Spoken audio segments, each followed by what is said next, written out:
ஓம் சாந்தி. K Surajbhai அவர்களின் தாரணை வகுப்பு. ஜனவரி 18, 2025. இன்று ஜனவரி 18ஆம் நாள். பிரம்மா பாபா அவ்யக்தமடைந்த நாள்.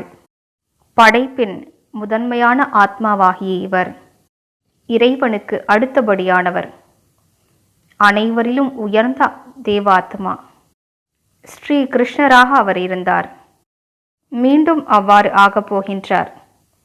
அவர் இன்றைய நாள் தனது பூத உடலை நீத்துவிட்டு அவ்யக்தமாகினார்.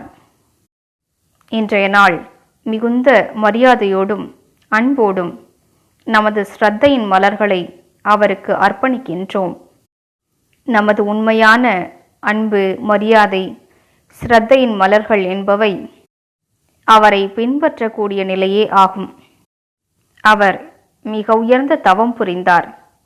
நம் அனைவருக்கும் சிறந்த பாதையை காட்டினார். சிவபாபாவோ ஞானம் அளிக்கவே செய்தார்.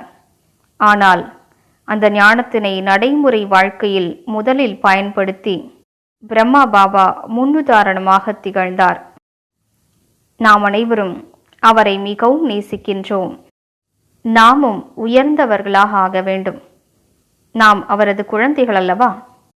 பாபா கூறியிருக்கின்றார், உங்களது தாய் தந்தை சத்யுகத்தின் சிம்மாசனத்தை அடையப் போகிறார்கள், நீங்கள் ஏன் அடையக்கூடாது? இன்றைய நாளுக்காக மிகுந்த மகா வாக்கியங்களை பாபா கூறியிருக்கின்றார். பாபா இந்த நாளுக்கு நினைவு நாள் என்று பெயரிட்டிருக்கிறார். நினைவு நாள் என்றாலே சக்தி வாய்ந்த நாள். அதாவது எந்த அளவிற்கு உயர்ந்த நினைவில் நாம் இருப்போமோ அந்த அளவிற்கு சக்தி வாய்ந்தவராக ஆகிறோம். நினைவு தளர்வாக இருக்குமானால் ஆத்மா பலவீனமடைகிறது. பாருங்கள், கடந்த காலத்தின் ஏதோ தோல்வி நினைவுக்கு வருகிறது, ஏதோ ஆபத்தின் நினைவு வருகிறது, தோல்வி அடைந்து விடுவோமோ என்ற நினைவு வருகிறது. அப்போது உங்களது சொரூபம் எவ்வாறு ஆகிவிடுகிறது? உங்களது நினைவு உங்களுடைய சொரூபத்தின் ஆதாரமாகும். பாபா நமக்கு நினைவுபடுத்தி இருக்கக்கூடிய உயர்ந்த நினைவுகளில் நிலைத்து விடுவோம்.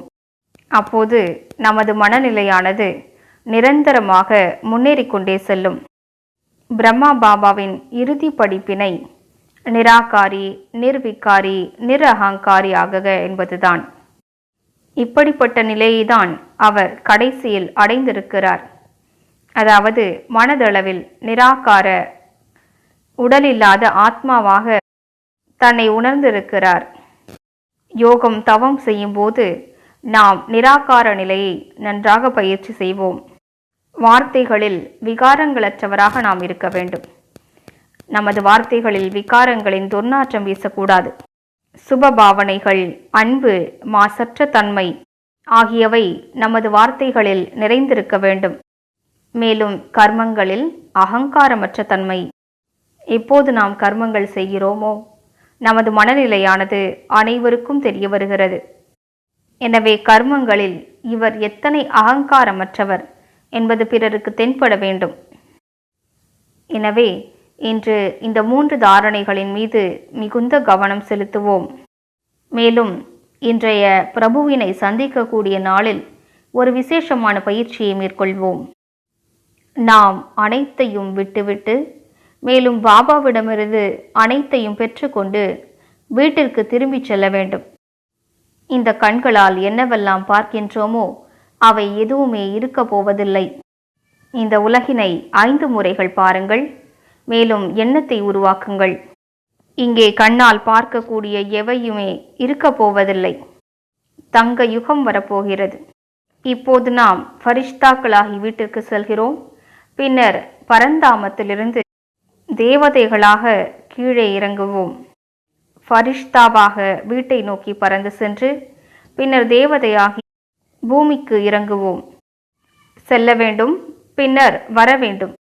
இது பிரம்மா பாபாவின் மிக அழகான தவமாக இருந்தது. முழு நாளும் இதனை பயிற்சி செய்வோம். மேலும் இன்று நான் பகவானை சந்திக்கப் போகிறேன் என்ற மகிழ்ச்சி மற்றும் பெருமிதத்தில் முழு நாளும் நிலைத்திருப்போம். என்னை போன்ற அதிர்ஷ்டசாலி வேறு யாரும் இல்லை. சுயம் பகவானே எனது தந்தையாக, ஆசிரியராக, நண்பனாக என்னை சந்திக்க வருகின்றார். பாபாவை அழைத்து அவரை எதிரில் பார்த்து திருஷ்டி பெற்றுக்கொள்வோம். மேலும் அவரது ஆசிர்வாத கரத்தை நம் தலை மீது வைத்துக் கொள்வோம். எனவே இன்றைய பிரபுவின் சந்திப்பிற்கான நாள் மிக உயர்ந்ததாகவும் பரம ஆனந்தத்தை வழங்கக்கூடியதாகவும் அமையட்டும்.